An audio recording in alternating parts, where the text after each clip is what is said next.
I know that now you have directed. I have directed an So episode. I wanted to know, how was that experience? I mean, what decided you to do it, and how was the experience to you? Yeah, the reason why I've been hesitant to do certain things in my career, like initially, even with The Last of Us, I Yes. wasn't going to direct the cutscenes. Really? We initially were working with Gordon Hunt, who was a brilliant director that worked on Uncharted. And then he came over to Last of Us and did the first scene he directed. And I found I was getting very involved because the tone was a little bit off. So we decided, okay, Gordon wasn't right for The Last of Us, even though he did such an amazing job on Uncharted. And we were going to look for a director. Yeah. And we started, and we're like, okay, how do you find another director? And I'm like, I don't even know how to interview a director, so let me start researching exactly what a director does so I can know how to interview them. So I started reading books on directing actors, reading books on directing film. I took an acting class, because so much of directing is working with actors, and there's Judith Weston is a brilliant teacher of acting and directing. So I'm this introvert taking an acting class, and I have to stand in front of a class to give a monologue and then do dialogue scenes, all to feel the process of what an actor does, so you understand how a director has to work with actors. Fantastic. In going through that process, I started becoming more confident. I'm like, maybe I could do this. Which has happened, again, several times in my career. We're talking about the game. The game. The game. The game But specifically. still, after doing that, you were hesitant about directing. Yeah, so then I was able to direct on the game, and it turned out great. And then when we're doing the movie, I'm like, I don't want to be the weak link that makes this thing bad, because it's more important for it to be good than for me to be heavily involved. And then, again, it's almost like a parent protecting their child. It's like, you have to love them unconditionally and not just like do this with them the whole time. Like some that love is because you strangle them in that love. So much love that kills. Yeah, sometimes that love is letting go.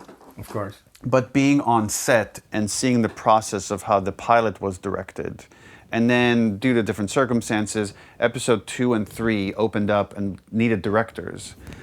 And the process felt so similar. I'm like, oh, I could do this. This feels very familiar to me. So I felt like, oh, I could do something that I would learn from, because I always like learning something new. Of course. That's really important for me. And I could help the show, because we needed a director, and we need a director immediately. Now. Yeah. So Craig took on episode 2, and I took on episode 3. That then later episode 1 and 2 got combined, so episode 3 became episode 2. Correct. Doesn't matter. Correct. But that's how I went into that process, and you enjoy it? I loved it. No, I really loved it, because I love collaborating with amazing artists. And on the video game side, I get to work with the best artists and engineers in the industry. And on the TV show, I got to work with the best artists and engineers and technical people in TV, which makes my job very easy. You know, when you work with really talented people. It's a joy to do things when, like, you're given direction and someone comes back with something that's better than what you asked them for. That's amazing, because I know how close that story is to you. I mean, there's no one that knows, that story like you. So I can imagine whenever anybody comes in, the fact of opening up and letting them bringing their own thing. How smart is and what a great process must be for you to rediscover your own characters or your own story. When you did the pitch to HBO, you said, I let Craig do the pitch because he knew better The Last of Us than me. I was, how funny it is. So, no, that's not the case, but anyway, I would like you to tell me, why did you choose Craig? And although we know both left Chernobyl and all that, but aside of that, why did you choose him? And how was working with him? How is the experience of working with him? Yeah, we were trying to make this movie. It didn't work out. Then some pretty... the game just got more and more popular over the years while we were working on the second game. And some high-level directors became interested in the property as a film. and sometimes I'd take a meeting with them, and it's a director like I admire, but in talking to them, I'm like, they just don't get it in a very deep level. So it didn't feel like it would be a good fit, despite how much I admired their portfolio of work. Absolutely. Sometimes, just artists just aren't meant to do certain and that's things. what I mean, that so, you're so connected to the story that is, to get in there is, And then you see some piece of art, and in this case it was Chernobyl. Yes. And the tone of Chernobyl. It's amazing. Again, unless you've made something like this, it's hard to articulate how difficult it is to land on that tone, where that story could either be goofy if told the wrong way, or it could be so depressing it's unwatchable. Correct. And to find this like fine line where it's like, Correct. there's horrific things that happen in it, but it keeps you engaged. It's almost like watching a thriller. Yes. And those characters just felt so believable. So anyway, the tone of it, when I'm watching it, I'm like, man, imagine The Last of Us in this tone on HBO. How awesome would that be? For people that have never played the game, like you could expose them to the story. Correct. So then, but more than that, I just wanted, like, sometimes, you get to experience art, and if there's an opportunity to meet the artist, Correct. I jump on that, right? Because we could just talk to like this, talk to someone like, hey, what inspired you? What was the problem? What are the challenges? Correct. What are all the invisible things you have to deal with that you don't even see on the screen? Because I know what it takes to put something out there, and how much work. Like, there's like an ocean of things you throw away to land on the tiny bit. Absolutely. Yeah. Absolutely. So I just wanted to have lunch with Craig to gush, and turned out he was a big fan of the game, and he was gushing in return, but talking about it in a way that I've never seen someone else talk about it, where he understood it on such a fundamental level, that I knew that he was really kind of curious about adapting it as well, just in those early conversations. So without being too invested, because I'm always a little wary of just things and knowing like they don't always work out. I'm like, I know you. What if we made it at HBO? And he's like, what would that look like? What would the process look like? I was really interested in process.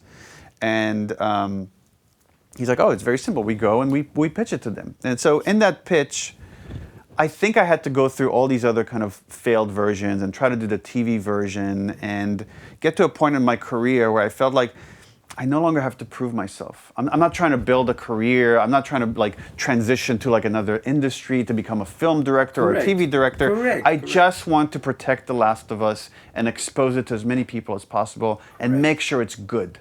That was my motivation. So when I'm there in this meeting and he launches into this pitch, years earlier, had I been in that same situation, I might have felt like, wait, I need to jump in there and pitch myself. Correct. It's my story. Correct. But instead, again, loving something unconditionally is letting go. It's like I saw how much he loved it, and I'm like, I don't need to pitch. I could just sit back and kind of enjoy this pitch, enjoy this moment. I'm here with these HBO executives. How lucky am I? Fantastic. And this artist that I admire is like pitching it as if he created it himself. Fantastic. So much love for it. I just felt very grateful in that moment. And then they all fell in love with it, and we're off to the races. And look, it wasn't all easy. Sometimes you work with another artist, you don't always see eye to eye, there's conflict. But there was so much mutual respect. We were able to build a lot of trust in a very short period of time that gave me permission to at sometimes long stretches, step away from the show, focus on the game stuff, focus on running Naughty Dog, and know that it's in good hands. And know that if any big change or anything that I might be uncomfortable with, he's going to come to me immediately. And every single time he did. And that just built more trust and allowed me to step back even more. Fantastic. So it's just been like a beautiful collaboration in a way that I'm very thankful for. And it was like, now I understand what I've been missing from all those other iterations, which is a person that will love the source material like it was their own child. I didn't have that, and like going forward, if I were to go through this process again, that would be the thing. That would be the most important thing. They have to have taste. You were like a single parent, and now it became exactly. Like they have to have taste. They have to parents. have talent, but they have to have the love for the thing, and often that was missing. I wanted to ask you if you have a favorite theme. I mean, aside of Gone, Vanishing Grace, Beyond Desolation.